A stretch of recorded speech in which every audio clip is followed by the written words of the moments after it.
ஸ்ரீமத் வால்மீகி ராமாயணம் அயோத்தியா காண்டம் chapter 119. சகல தர்மங்களையும் அறிஞ்ச அனசூயை இந்த உத்தம சரிதத்தை கேட்டு சீதையை பிரியத்தோடு தழுவிக்கிறா.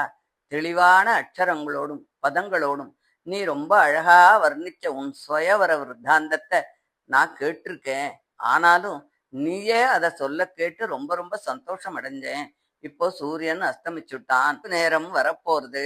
பட்சிகள் பகல் முழுவதும் ஆகாரம் தேட வெளியே போயிருந்து அஸ்தமன சமயத்துல திரும்பி கூட்டுக்குள்ள வந்து படுத்துண்டு தூங்கும்போது அதுக பண்ற சத்தத்தை பாரு. ரிஷிகள் சாயங்காலத்துல ஸ்நானம் பண்ணி மர உரிகளிலிருந்து ஜலம் சொட்ட கடங்கள்ல ஜலத்தை நிரப்பிண்டு தோல்ல வச்சுண்டு திரும்பி வரத்த பாரு. இதோ சில ரிஷிகள் அக்னிஹோத்திரத்துக்காக அக்னியை மூட்ட அதிலிருந்து புறாவின் நிறத்தை போன்ற புகை காத்துல அங்கேயும் இங்கேயும் அலையறத்த பாரு. மரங்களின் இலைகளின் நடுவுல வெளிச்சம் இல்லாததால இடைவெளி தெரியல. ராத்திரியில் சஞ்சரிக்கும் மிருகங்கள்லாம் வெளியில புறப்பட்டுடுத்து. ஆசிரமங்களில் வசிக்கும் மான் முதலியவைகள் அக்னிஹோத்திர மேடையினுடைய படியில படுத்துன்னு இருக்கத்த பாரு. நட்சத்திரங்களான ஆபரணங்களால் அலங்கரிக்கப்பட்ட ராத்திரி நேரம் நெருங்கிடுத்து. ஆகாசத்துல சந்திரன் நிலாவை போத்துண்டு புறப்படுறான். நீயும் புறப்படு, ராமன் கிட்ட போ. நீ சொன்ன மதுரமான கதைகளை கேட்டு நான் ரொம்ப சந்தோஷம் அடைஞ்சேன். எனக்கு எதிரில நீ அலங்கரித்துக் கொள்வத நான் பார்த்து ஆனந்தம் அடையணும் அப்படின்னு நினைக்கிறேன் அப்படின்னு அனசூயை சொல்றா.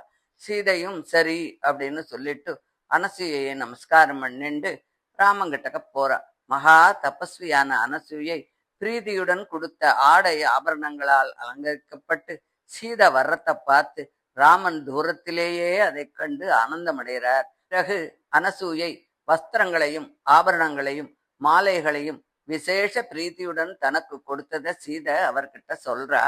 மனுஷர்களுக்கு கிடைப்பதற்கு அரிய ஆபரணங்களையும் அலங்காரத்தையும் பார்த்து ராமலட்சுமணர்கள் ரொம்ப சந்தோஷப்படுறா.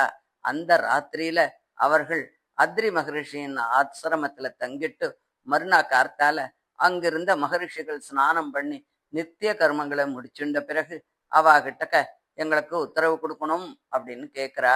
அப்போ அந்த தர்மாத்மாக்கள், ராமா, நாங்கள் வேர்களையும் கிழங்குகளையும் பழங்களையும் சம்பாதிக்க வெளியில போக முடியல.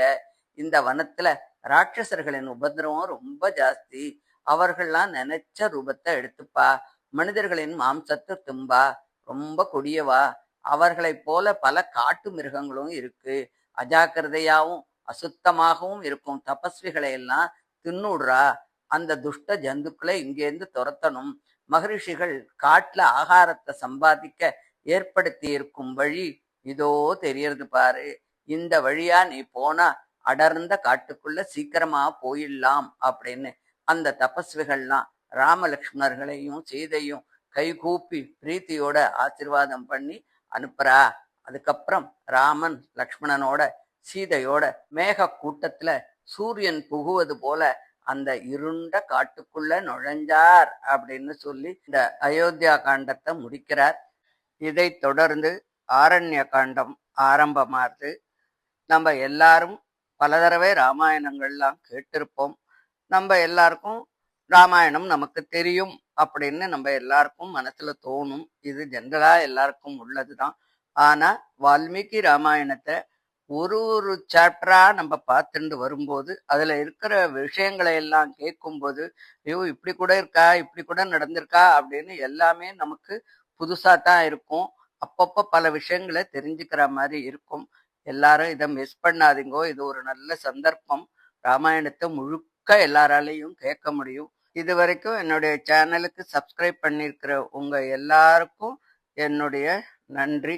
பண்ணாதவா கண்டிப்பா பண்ணுங்கோ. கூடவே பெல் பட்டனையும் ப்ரெஸ் பண்ணுங்கோ. உங்க ஃப்ரெண்ட்ஸுக்கெல்லாம் ஷேர் பண்ணுங்கோ, லைக் பண்ணுங்கோ. தேங்க்யூ.